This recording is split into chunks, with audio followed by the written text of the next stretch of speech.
계속 소요리 문답을 공부해 나가겠습니다. 지난주에 이어서 오늘은 제6문을 공부할 것인데요. 이사야서 61장 1절부터 3절 말씀까지 읽겠습니다. 이사야서 61장 1절로 3절 말씀입니다. 주 여호와의 신이 내게 임하셨으니 이는 여호와께서 내게 기름을 부으사 가난한 자에게 아름다운 소식을 전하게 하려 하심이라. 나를 보내사 마음이 상한 자를 고치며 포로된 자에게 자유를, 갇힌 자에게 노임을 전파하며 여호와의 은혜의 해와 우리 하나님의 신원의 날을 전파하여 모든 슬픈 자를 위로하되 무릇 시온에서 슬퍼하는 자에게 화관을 주어 그 죄를 대신하며 희락의 기름으로 그 슬픔을 대신하며 찬송의 옷으로 그 근심을 대신하시고 그들로 의의 나무 곧 여호와의 심으신 바 그 영광을 나타낼 자라 일컬음을 얻게 하려 하심이니라. 오문에서 가르치는 것은 하나님은 오직 홀로 한 분이신 하나님이시다 하는 것입니다. 그러면 그런 홀로 한 분이신 하나님이시다 하는 사실을 우리가 어디에서 어떻게 알 수 있는가 할 때 다른 곳에서가 아닙니다. 바로 성경 말씀에서 알 수 있다. 성경을 통해서 알아가야 한다 하는 것도 배웠습니다. 그러면서 이런 하나님에 대해서 알려고 할 때 주의할 점이 있다고 했습니다. 하나님을 알도록 보여주신 성경을 소홀히 여기면서 다른 곳에서 다른 방식으로, 예를 들면 사람들의 보편적 이성이나 지식이나 아니면 종합적인 어떤 종교 경험이나 체험들이나 이런 방식으로 알아가려고 하는 일을 주의해야 합니다. 물론 하나님의 뜻이나 행하신 솜씨나 이런 것들이 자연의 체계에도 아주 켜켜이 담겨 있는 것이고요. 사람들에게도 본성 속에 희미하게 하나님의 형상으로 남아있기 때문에 그런 것들을 통해서 능히 하나님에 대해서 알 수 있습니다. 그러나 그것만 가지고는 하나님에 대한 바른 지식에 이르지 못합니다. 왜 그런가 하면 자연의 상태로는 사람이 하나님을 볼 수 있는 기능이 완전히 망가져 있기 때문입니다. 예를 들면 눈이 아주 안 좋은 사람이 안경을 쓰고 보려고 하는데 안경에 오염물질이 잔뜩 묻어 있습니다. 그러면 그 안경을 통해서 보는 사물은 어떻게 보이겠습니까? 당연히 이상하게 휘어도 보이고 모양도 비틀어져 보이고 어떤 모양인지 실은 정확하게 볼 수도 없고 아무튼 정상으로 볼 수가 없는 것 아니겠습니까? 그러니 사물을 똑바로 보기 위해서는 먼저 안경을 깨끗하게 닦아야 합니다. 닦은 다음에 비로소 사물을 정확하게 볼 수 있을 것입니다. 그런 것처럼 하나님에 대해서도 우선 깨끗한 안경을 쓰고 봐야지만 안경을 통해서 바르게 제대로 볼 수가 있는 것입니다.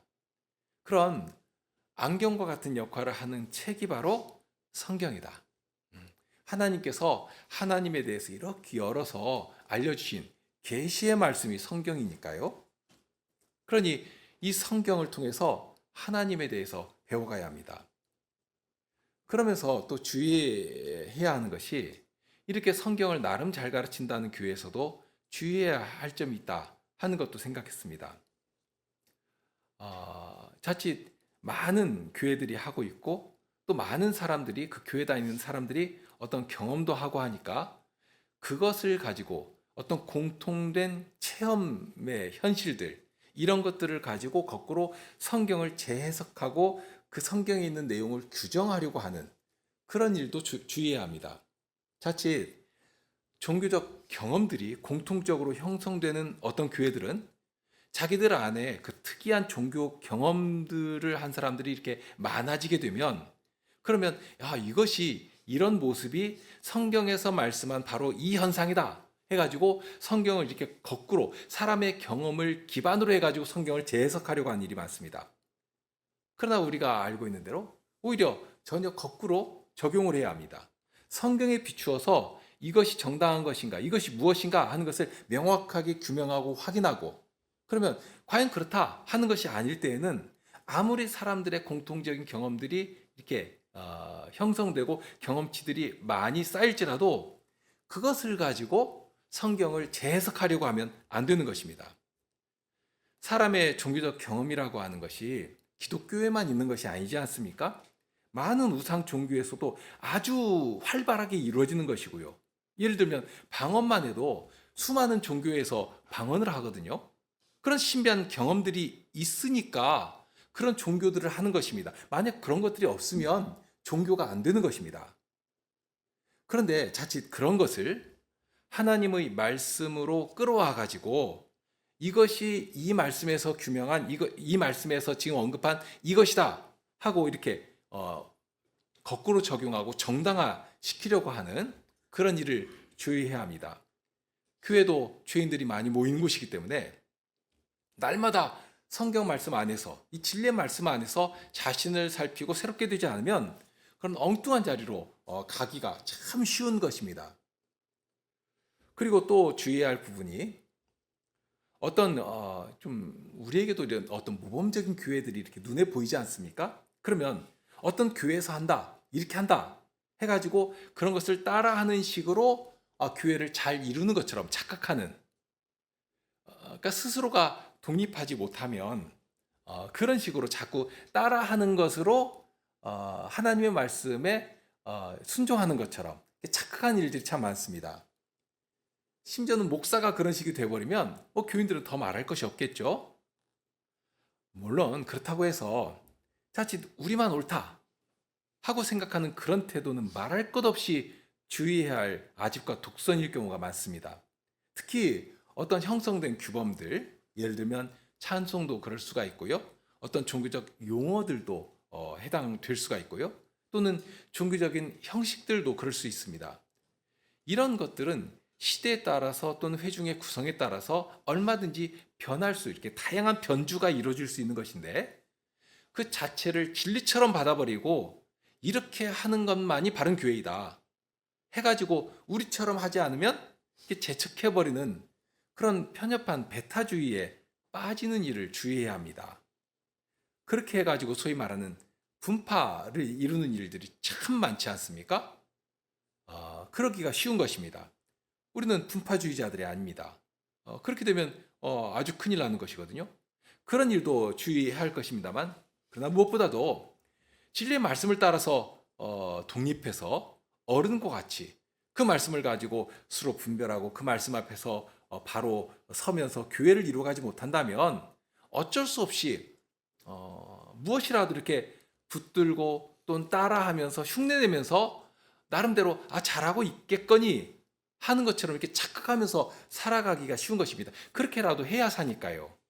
그러니까 우리가 독립기업 장로교회 아닙니까? 그 앞에 독립이라는 말이 붙어 있는데요. 이 표현이 가진 의미가 무엇인가 하는 것을 항상 이렇게 마음에 담고 새기고 살아가야 할 것입니다. 자, 다시 돌아와서 그러면 하나님께서 하나님을 알도록 이 성경 말씀을 주신 것인데요. 성경에서는 무엇보다도 하나님에 대해서 말씀하실 때 홀로 하나이신 하나님이시다 하는 사실을 가장 먼저 가르칩니다. 신명기 6장의 가장 핵심적인 선언이 바로 그것이죠. 6장 4절 이하에 보면 이스라엘아 들으라 우리 하나님 여호와는 오직 하나인 여호와시니 너는 마음을 다하고 성품을 다하고 힘을 다하여 내 하나님 여호와를 사랑하라. 오늘날 내가 네게 명하는 이 말씀을 너는 마음에 새기고 네 자녀에게 부지런히 가르치며 집에 앉았을 때에든지 길에 행할 때에든지 누웠을 때에든지 일어날 때에든지 이 말씀을 강론할 것이며 넌 또 그것을 내 손목에 매어 기호로 삼며 내 미간에 붙여 표를 삼고 또 내 집 문설주와 바깥문에 기록할지니라 하고 명하셨습니다. 그러니까 우리 하나님 여호와는 오직 한 분이신 하나인 여호와시다 하는 이 말씀이 가장 핵심적인 선언입니다. 그러니 이런 한 분 하나님께서 우리 하나님 되셨으니까 이 하나님께서 우리 하나님 되셨으니까 이런 하나님을 알았다면 그 다음에 어떻게 해야 되는가? 이어서 말씀하시죠. 너는 마음을 다하고 성품을 다하고 힘을 다해서 너의 하나님 여호와를 사랑하라 하고 이어서 말씀하신 것입니다. 자, 한번 여기 생각해 보시죠. 보통 어떤 권위자가 큰 어미 가운데서 무엇인가 해라 하고 명령하면 그것을 순종하면 됩니다. 따라하면 됩니다. 그런데 하나님께서 요구하시는 것은 겉으로 드러나는 어떤 행실을 먼저 말씀하지 않으시거든요. 처음에 언급하시는 것이 너의 마음을 달라 하고 명하십니다. 그것이 너의 하나님 여호와를 사랑하라 하고 이 사랑을 요구하시는 것입니다. 그러니까 우리가 상식적으로 생각해 볼지라도 내가 명령하는 이렇게 행해라 하고 이렇게 무엇인가를 구체적으로 이렇게 하라고 하시면 그냥 그거 하면 됩니다. 그런데 너 나를 사랑해야 돼? 하고 말한다면 이 사랑이라는 마음이 그냥 내가 이렇게 마음 먹으면 막 나옵니까? 그냥 아주 권위 있는 분이 너 나 사랑해. 그러면 그냥 막 사랑이 그 사랑의 심정이 그냥 나오는 것인가? 이거 어림없는 이야기 아닙니까? 사랑은 노력한다고 또는 마음 다잡는다고 되는 것이 아니거든요. 그러니까 그만한 정서가 우리 중심에서부터 막 움직여 나와야 하는 것입니다. 그러니까 억지로 하면 오히려 부작용이 생기게 되죠. 그러니까 겉으로 보이는 무엇 하나를 이것 해라 하고 하면 되는 것인데, 그런데 사랑해라, 사랑해라 하고 하면 이게 억지로 안 되는 것입니다. 자, 무엇을 말씀드리려고 하는 것인지 아실 것인데요. 하나님께서 나의 명령을 순종해라 하는 그 말씀보다도 먼저 이 사랑하라고 하신 데에는 할만하니까 사랑을 요구하시는 것입니다. 무엇인가 하면 이들에게 먼저 보이신 하나님의 사랑, 그 구원의 큰 사랑의 행위가 이미 배경처럼 깔려있기 때문입니다. 내가 너를 먼저 알고 내가 너를 먼저 사랑했다 하고 알려주셨습니다. 그 사랑의 증거가 뭐냐? 너희를 그 죽음의 자리에서 애굽에서 구원해냈다. 어느 나라가 어느 민족에게도 보이지 않은 크신 구원의 능력으로 너희를 건져냈다. 이 구원해내신 일을 보여주시는 것입니다. 세상 앞에서 이스라엘을 내 아들, 내 장자라 하고 선언하시면서 하나님의 사랑이 진실되다 하는 사실을 알게 하신 것입니다. 얼마나 큰 구원인지 두렵고 떨 만큼 가나안 사람들이 마음이 녹았다 하는 표현도 나오지 않습니까? 세상 사람들의 마음이 녹아내릴 정도로 그렇게 두려워할 만한 그런 구원을 이스라엘에게 주신 것입니다. 그러니 이런 하나님을 그냥 맹목으로 믿어라 하고 하시는 것이 아닙니다. 출애굽기에서 하나님을 알려주실 때를 생각해 봐도 그렇습니다. 하나님의 이름을 여호와로 알리시면서 이스라엘을 구원해내시는 하나님의 구원 역사를 이스라엘 백성들 앞에 쫙 펼쳐주실 때 그 구원 역사를 눈앞에 보이는 그 구원의 크신 능력을 보면서 야, 우리 하나님은 진짜 여호와시구나 하고 모두가 고백하고 찬탄하게 만드신 것입니다. 그러니까 구원 역사를 눈으로 목격하며 경험하며 감사하게 해주신 것입니다. 이 점이 참 중요하거든요. 그러니까 그냥 내가 말을 들려줬으니까 이 말 그냥 무조건 믿어. 이게 아니고요. 하나님을 알게 하시는데 무엇을 통해서 알게 하시는가? 구원의 크신 일들을 통해서 그 구원의 역사를 통해서 우리 하나님은 이런 분이시구나 하고 알게 해주신 것입니다. 이것이 계시 사건입니다. 역사 속에서 이스라엘을 구원하시는 역사를 통해 하나님은 어떤 분이신지 정말 자비롭고 은혜롭고 노하기를 더디하시고 인자와 진실이 많은 하나님이시다 하는 것을 이렇게 보게 하시면서 야, 과연 그렇구나. 진짜 우리 하나님은 과연 인자와 진실이 많은 하나님이시구나. 노하기를 더디하신 하나님이시구나 하고 인정하지 않을 수 없게 만들어 주신 것입니다. 그런 터 위에서 이제 말씀으로 가르쳐 주시는 것이죠. 하나님은 이런 분이시다. 오직 하나인 여호와시다 하고 알려주신 것입니다. 그러니 이것은 단순히 이론이 아닙니다. 주의 백성들 앞에 펼쳐지는 하나님의 구원의 행위를 통해서 우리 하나님은 이런 분이시구나 하고 알게 해주시는 그런 일인 것입니다.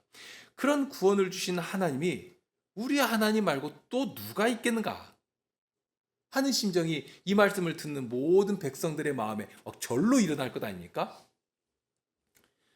그러니까 자, 여기서는 하나님은 오직 하나인 여호와시다. 한 분뿐이신 여호와시다 하고 알려주시는데요.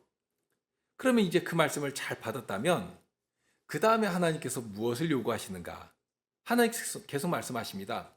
마음을 다하고 성품을 다하고 힘을 다해서 내 하나님 여호와를 사랑하라 하고 하시면서, 그러면 하나님을 사랑하는데 어떻게 사랑할 것인가?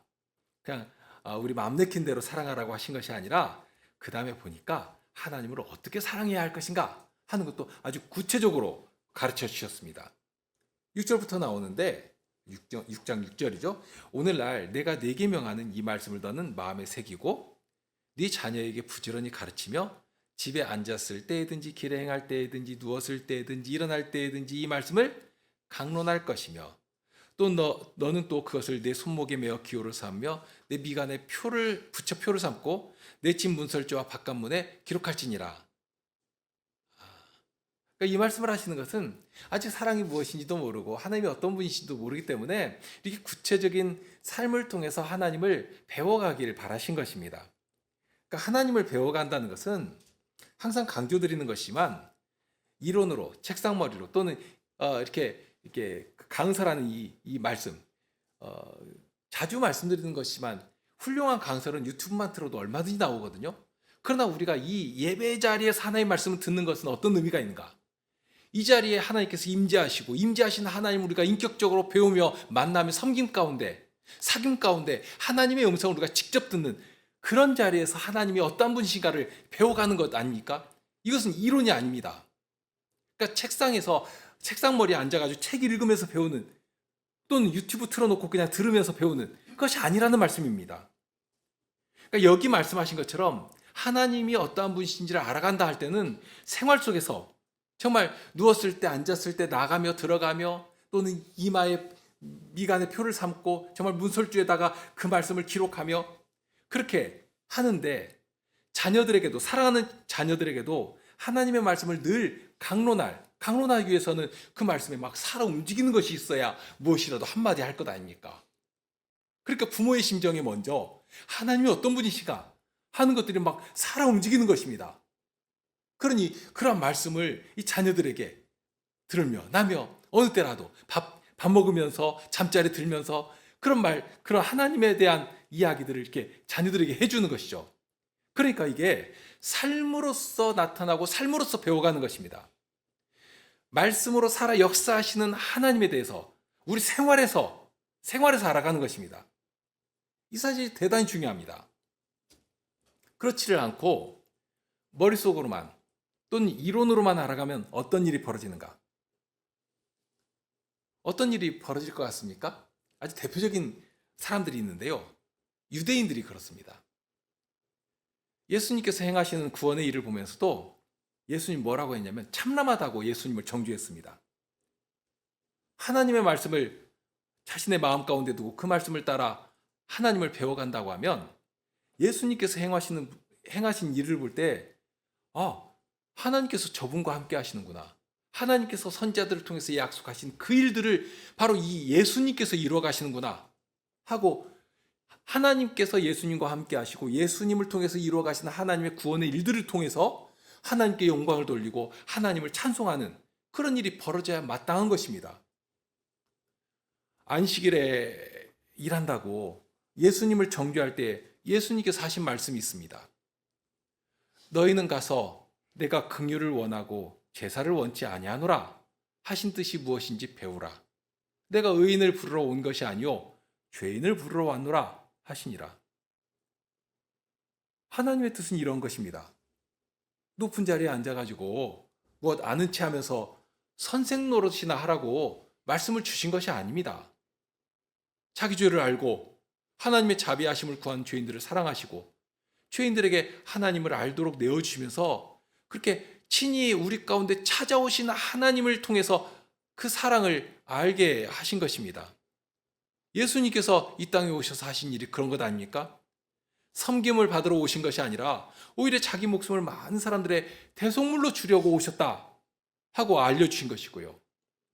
그러니 이런 일들을 통해서 하나님의 사랑이 얼마나 크신가, 많으신가, 주의 백성들을 얼마나 사랑하시고 불쌍히 여기시는가, 이런 것들을 이 예수님께서 행하신 일들을 보면 모를 수가 없도록 그렇게 보여주신 것입니다. 그러니 예수님께서 그런 자비하신 일을 하실 때 그런 일들에서 하나님의 선하심을 발견하고, 과연 예수님은 하나님의 권능을 행하시는 하나님께서 보내신 분이시다 하고 알고 감사하고 하나님께 영광을 돌려야 할 것입니다. 중풍병자가 그랬고, 중풍병자의 그 일들을 보며 놀랐던 성도들이 그랬습니다. 하나님께 영광을 돌리는 것입니다. 그렇게 되는 것이 너무 당연하지 않습니까? 하나님의 말씀을 마음에 두고 살아갈 때 하나님을 그렇게 살아계신 하나님, 우리 하나님 말고 다른 하나님을 찾을 수가 없도록 오직 한 분 하나님만 계시다, 정말 홀로 한 분 하나님이시다 하는 것을 고백하게 하시는 것입니다. 이렇게 우리 하나님은 한 분 하나님이시다 한 사실이 아주 중요한 핵심적인 지식인데요. 그런데 오늘 배울 제6문을 보면 그 처음 가는 하나님은 한 분 하나님이시다 하는 지식 위에 더 세밀하게 하나님에 대해서 알아갈 수 있는 지식을 쌓도록 가르칩니다. 그러니까 하나님은 한 분이시고, 그러면 한 분이신 것으로 끝이다 하는 것이 아니라 더 귀한 사실이 거기에 있다, 더 귀한 신비가 거기에 있다 하고 알려줍니다. 6문인데요. 우리 6문을 함께 읽으실까요? 읽겠습니다. 하나님의 신격에는 몇 위가 계십니까? 하나님의 신격에는 성부, 성자, 성신 3위가 계십니다. 이 3위는 한 하나님이며 본질이 동일하시고 권능과 영광이 동등하십니다. 자, 참 놀라운 선언입니다. 하나님은 분명 한 분이신데, 그런데 그냥 하나로 계시다 하고 끝이 아니라 한 분 하나님이신데 3위로 계신다 하는 굉장한 진리를 전해줍니다. 우리에게 너무나 익숙하니까 우리는 가볍게 생각할 수도 있는데요. 이 삼위일체라고 하는 말, 영어로 하면 트리니티죠. 트리니티라고 하는 말. 그러니까 하나님은 한 분 하나님이시다 하는 그 진리 위에, 그런데 하나님은 한 분이신데 동시에 3위로 계신다 하고 알려줍니다. 자, 그러면 여기에서 조금 주의해서 생각할 것이 있는데, 그러면 이 삼위일체라고 하는 말이 성경에 나와 있는 성경적 용어인가? 앞에서 또는 지난주에도 계속 강조했던 것이 성경을 우리가 기준으로 삼아야 한다 하고 강조했지 않습니까? 그러면 이 삼위일체라고 하는 말이 성경에 나오는가? 나오지 않거든요. 그런 말은 없습니다. 그런 단어가 없습니다. 그러면 이런 단어가 성경에 나오지 않으니까 이거 성경의 가르침이 아니다 하고 따지는 일이 있었습니다. 과연 들으니까 그렇게 들리기도 하지 않습니까? 성경에도 없는 말을 했으니까 이거 뭔가 이상하다 하고 생각할 수 있는데, 여기에서 우리가 성경을 보는 또 하나의 방식을 잘 이렇게 마음에 담아두어야 합니다. 자, 먼저 한 가지 사실을 언급하면, 앞에서 하나님은 홀로 한 분이신 하나님이시다 하는 사실을 참으로 알려면, 그러면 하나님을 사랑해야 하고, 또 하나님을 사랑한다고 하는 것은 하나님께서 명령하신 그 계명을 지키는 것이라 하고 했습니다. 이 요한사도의 가르침이죠. 구체적으로는 하나님의 말씀을 가슴에, 이마에, 또 집에 나아갈 때, 들어갈 때, 누울 때, 일어날 때 언제나 가르치고 지켜야 한다 하고 가르쳤습니다. 이것이 하나님과 사귐을 나누며 하나님을 배워가는 아주 중요한 방식입니다. 그렇게 하나님과 말씀 안에서 사귐을 나누면서 하나님을 알아갈 때 어떤 논리로 분석해 가지고 하나님은 이런 분이시다 하고 하는 것이 아니라, 이렇게 하나님과 사귐을 통해서 하나님을 알아갈 때 인격이신 살아계신 하나님을 알 수가 있게 됩니다. 자, 여기도 동일한데요. 하나님을 알되 사시고 참되신 하나님을 알기 위해서는 성경을 이론으로만 알려고 하지 말고 하나님을 사랑하며 하나님의 말씀을 지켜 행하며 그렇게 하나님을 알아가야 하는데, 그렇게 할 때 하나님께서 명시적으로 신명기 6장의 말씀처럼 하나님은 한 분이시다 하고 이렇게 선언해 주시는 그런 말씀 위에, 그 터 위에서 하나님은 한 분으로, 그러니까 하나님은 한 분으로만 계시고 그것이 끝이 아니라 하나님은 삼위로 계시다 한 사실을 비로소 알게 되는 것입니다. 이런 방식을 바르고 필연적인 귀결이라는 표현을 사용합니다. 바르고 필연적인 귀결이라는 말을 사용하는데요. 그러니까 명시적으로 하나님은 한 분이시다 하고 나오면 그 말씀을 탁 받고, 그런데 그 말씀을 깊이 묵상하면서 하나님에 대해서 배워갈 때, 인격적인 교제를 나누면서 배워갈 때 하나님은 한 분이시지만 동시에 삼위로 계시는구나 하는 어떤 필연적인 결론에 도달하게 된다는 것입니다. 그래서 이런 논리를 바르고 필연적인 귀결이라 하는 표현을 사용한 것인데요. 자, 그러면 성경 말씀에서는 과연 그 사실을 어떻게 증거하고 있는가? 요한복음 1장 처음 시작할 때 우리가 아주 잘 아는 익숙한 말씀이 나옵니다. 태초에 말씀이 계시니라. 이 말씀이 하나님과 함께 계셨으니 이 말씀은 곧 하나님이시라. 그러니까 태초에 하나님과 함께 계셨고 만물이 그로 말미암아 지은 바 되었으니 지은 것이 하나도 그가 없이는 된 것이 없느니라. 뭐 굳이 막 장황한 설명을 할 필요도 없이 명확하지 않습니까? 삼위 하나님이라는 표현은 나오지 않지만 이 말씀은 하나님에 대한 놀라운 사실 하나를 전해줍니다. 태초에 하나님께서 천지를 창조하셨는데 천지를 창조하실 때 동역한 분이 계시다 하는 사실을 알려줍니다. 그냥 혼자다 하고 끝나는 것이 아니라 하나님께서 창조하실 때 말씀과 함께 계셨고 하나님께서는 말씀으로 세상을 창조하셨고, 그런데 그 말씀이 누구냐? 곧 하나님이시구나 하는 것을 여기 알려주는 것입니다. 이 말씀을 근거로 해가지고 창세기를 딱 보니까 과연 그렇지 않습니까? 하나님께서 만물을 지으실 때 무엇으로 지으셨습니까? 말씀으로 지으셨거든요. 있으라 하시니까 있었습니다. 그러니까 모든 창조물을 내실 때 친히 말씀하시고 그 말씀으로 창조하신 것입니다. 그러니 창세 때 하나님께서 말씀으로 만물을 다 지으신 것이고, 이렇게 연결이 되니까 예수님은 태초부터 하나님과 함께 계신 창조의 주님이시구나 하는 사실을 알게 됩니다. 뿐만 아니라 이런 비밀에 대해서는 예수님께서 직접 하신 말씀도 있습니다.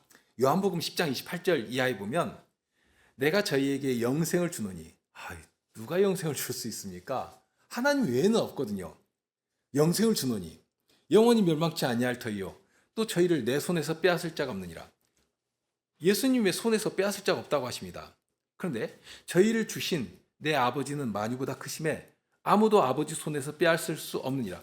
예수님의 손에서 빼앗을 수 없다는 사실과 아버지의 손에서 빼앗을 수 없다는 사실을 그냥 같은 말로 표현해 버립니다. 같은 것입니다. 자, 그런데 왜 그런가?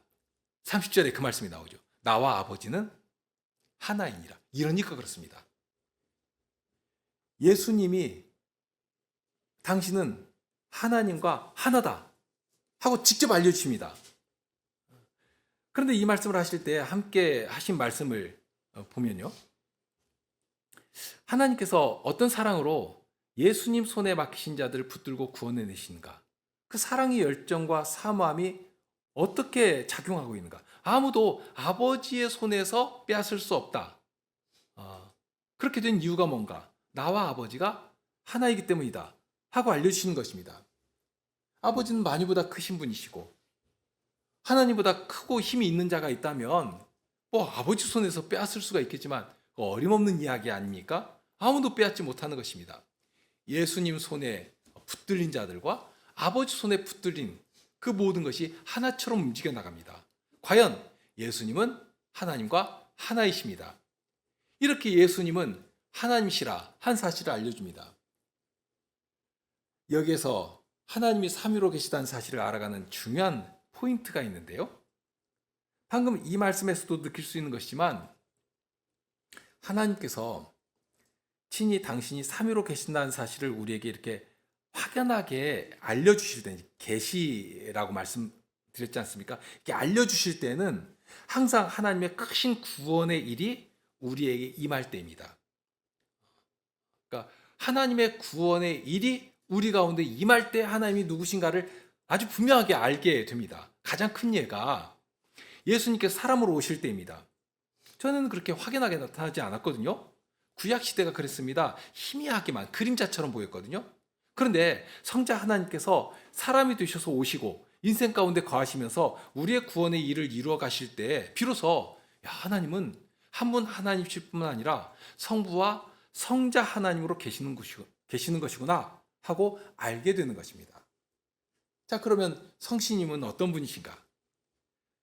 성신님에 대해서도 성경은 아주 명확하게 증거합니다. 대표적인 것이 사도행전 5장이 나오죠. 거기에 한 사건이 나오는데 아나니아와 삽비라의 사건입니다. 초대교회 때 많은 사람들이 아주 헌신적으로 교회를 이루어 갔는데요. 그럴 때 어떤 사람들은 자기의 모든 소유, 마치 예수님께서 부자 청년에게 이렇게 명하셨던 것처럼 너의 소유를 팔아서 가난한 사람들에게 나눠주고 넌 나를 따르라 하고 하셨는데 그 말씀을 나에게 하신 말씀으로 깨닫고 자기의 소유를 다 팔아서 교회 앞에 드리고 그렇게 헌신적으로 교회를 이루는 성도들이 많이 있었습니다. 이런 때에 아나니아와 삽비라도 부부인데요. 그 사람들도 자기들의 헌신과 희생을 많은 사람들이 알아주기를 원했습니다. 그러니 자기들도 소유를 팔아가지고 교회 헌상을 하려고 했는데요. 그러니 먼저 소유를 다 처분을 했습니다. 그렇게 처분을 하고 보니까 이게 솔곳이 아깝단 말입니다. 이거 다 팔아서 헌상한다고 하긴 했는데 이거 아깝고 그리고 사람들 앞에서는 이렇게 내가 헌상한다고 나타내고 싶은 마음도 있고 그렇다고 해서 누가 얼마에 팔았는지 뭐 다 일일이 확인하는 것도 아니고 그러니 판 것 가운데 일부를 숨겨두고서는 나머지만 가져다가 사도의 발 앞에 둔 것입니다. 저도 이렇게 저의 소유를 다 팔아서 하나님께 바치면서 헌신적으로 교회를 이룹니다 하고 그렇게 한 것입니다. 그럴 때 베드로 사도가 그의 중심을 보았습니다. 성신님께서 보게 하신 것입니다. 얼마나 그 마음에 사특한 마음이 움직이고 있는 것인지. 그러니까 이 아나니아는 교회에 임하신 성신님 앞에서도 성신님을 속일 수 있는 것으로 알았습니다. 이 사람들에게는 아나니아와 삽비라는 당장에 사람들만 눈에 보이는 것이고 그러니 사람을 속이는 식으로 교회에 임하신 성신님도 능히 속일 수 있는 것으로 알고 그렇게 거짓말을 한 것인데 그 사실을 무섭게 책망을 한 것입니다. 그래서 이렇게 책망하시죠. 베드로가 가로되 아나니아야 어찌하여 사탄이 내 마음에 가득하여 내가 성신을 속이고 땅값 얼마를 감추었느냐. 그러니까 성신을 속이고 땅값 감춘 것을 다 알고 계시는 것입니다. 교회는 사람이 모인 사람의 단체가 아닙니다. 성신께서 그리스도의 영으로 교회를 친히 주장해 주시니까 교회 앞에서 하는 일은 성신님의 앞에서 하는 일이고 그런데 하나님이신 성신님을 사람 눈 속이듯이 속일 수 있는 것으로 실은 그렇게 속일 것으로 생각하는 것 자체가 성신님은 생각지도 않으니까 온통 사람만 보이니까 그런 허망한 짓을 하는 것입니다. 사도는 이어서 이렇게 말씀합니다. 땅이 그대로 있을 때에는 내 땅이 아니며 한 후에도 내 임으로 할 수 없더냐. 어찌하여 이 일을 내 마음에 두었느냐. 사람에게 거짓말한 것이 아니오 하나님께로다. 그러니까 사람에게 거짓말한 것이 아니라 하나님을 속인 것이다. 그러니까 성신님을 속인 것이 곧 누구를 속였다는 말인가? 하나님에게 거짓말한 것이다 하는 아주 두려운 말씀을 한 것입니다. 아시는 것처럼 즉시로 아나니아가 그 자리에서 숨을 거두었습니다. 하나님을 속인 죄를 하나님께서 아주 엄하게 다루신 것입니다. 그러니 바로 이 사건을 통해서 아주 놀라운 신비가 선포가 되죠. 성신님은 곧 하나님이시다 하는 사실입니다.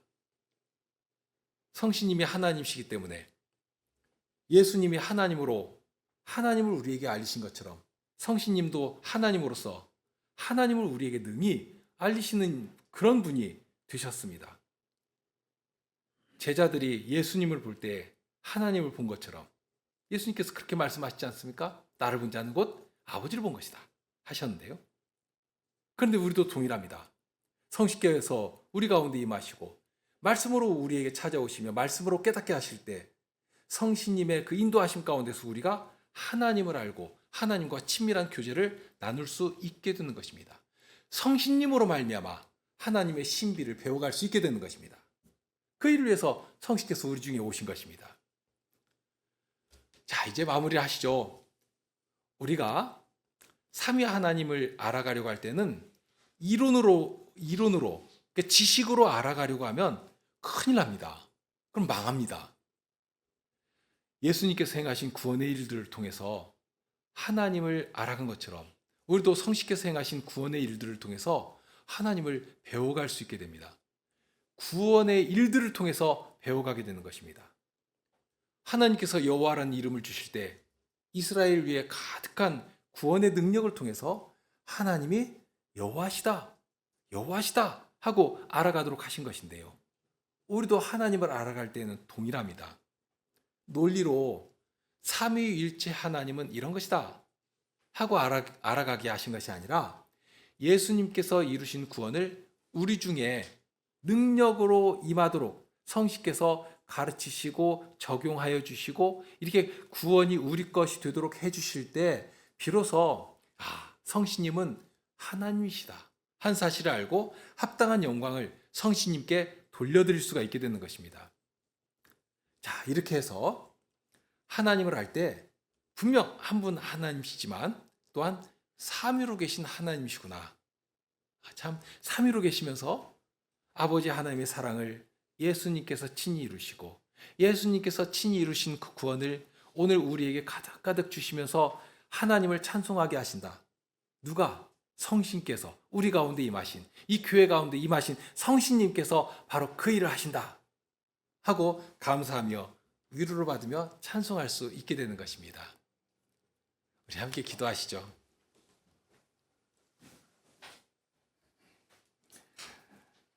저희가 어찌 감히 이 하나님의 신비를 삼위로 계신 하나님의 신비를 어찌 감히 헤아리며 저희 이 한 줌도 안 되는 머리에 담아낼 수 있겠습니까?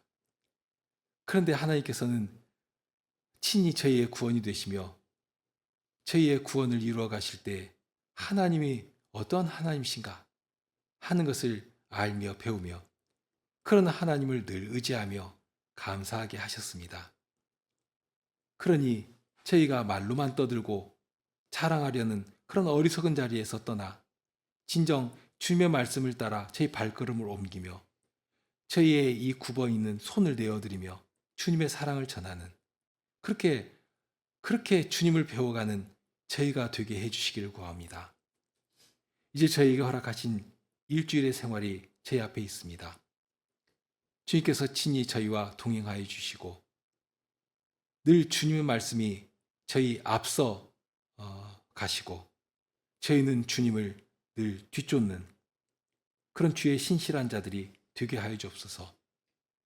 그렇게 시작되는 이 한 주도 주님의 은혜 가운데서 무엇이라도 행하는 저희 시간들이 되게 하여 주옵소서. 우리 주님 예수 그리스도 이름으로 기도합나이다. 아멘.